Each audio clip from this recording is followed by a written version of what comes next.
So you are dealing with a situation where your pool liner keeps falling out of the track.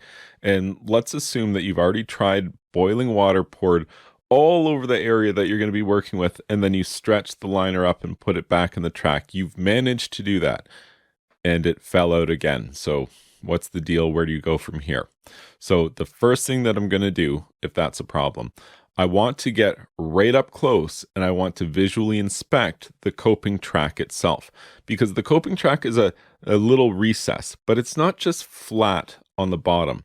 On the bottom, there's a little groove, a little bump, and that little bump's very, very important. It's part of what gives you this fit that holds that liner within the track. And if that tiny little bump, commonly made of PVC, if you have PVC coping track, if that little piece of plastic has broken away, then really nothing is going to make that liner stay back in the track because it's missing an integral component. There's really nothing you can do about that.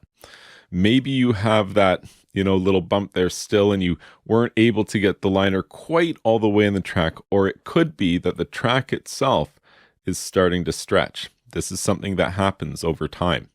And that's true whether you have a PVC coping or whether yours is aluminum. There's a lot of stress. There's a lot of strain on that coping. And over time, it can cause the lip to open up just a little bit. And this can create a problematic area here where you can't get the liner to stay in the track. And this is the situation that liner lock is made for. I mean, there's many things that people have used over the years to accomplish basically wedging something in the track here to help kind of stuff the coat or the liner into the track, and then you wedge these things in there. And it could be wood, like a clothes peg, commonly a wooden clothes peg, with the spring removed. That tapered piece of wood is pretty safe to use around a vinyl liner, and we commonly use them when installing vinyl liners, but it doesn't look very good from a finish perspective. And you wouldn't want to use anything metal.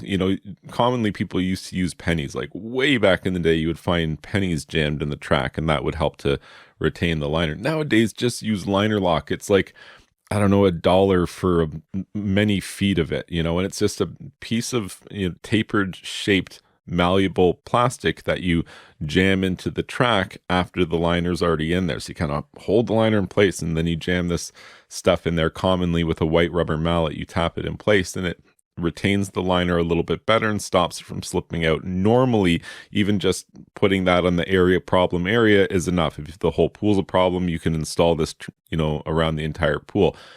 But there's no free lunch. You have to be aware that doing this isn't the first move. The first move is just put the liner back in the track, maybe even twice. Assume the first time you made a mistake or it wasn't quite in all the way. Make sure there's no debris, flush it out with some water, that kind of thing. Boiling water, and really make sure that that liner is seated properly into the track. And if it falls out again, and if it doesn't look like it's physically damaged, okay, let's talk about putting some liner lock in there. But it's not my first move because it further contributes to the track stretching out. If the track is already starting to stretch out, and then we jam a bunch of crap in there, well, it's just going to stretch it more, right? Like maybe at first you're going to be okay for a little bit. And really that's what I'm hoping to accomplish here. But it sounds like your coping's failing.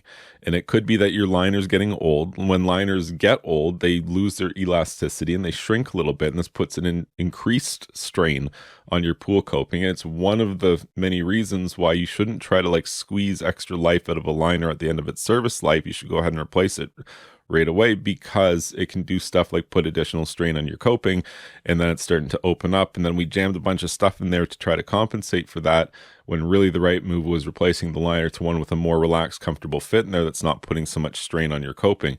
This is especially true if you have a deck integrated coping that requires removal and replacement of your pool deck in order to replace that coping track.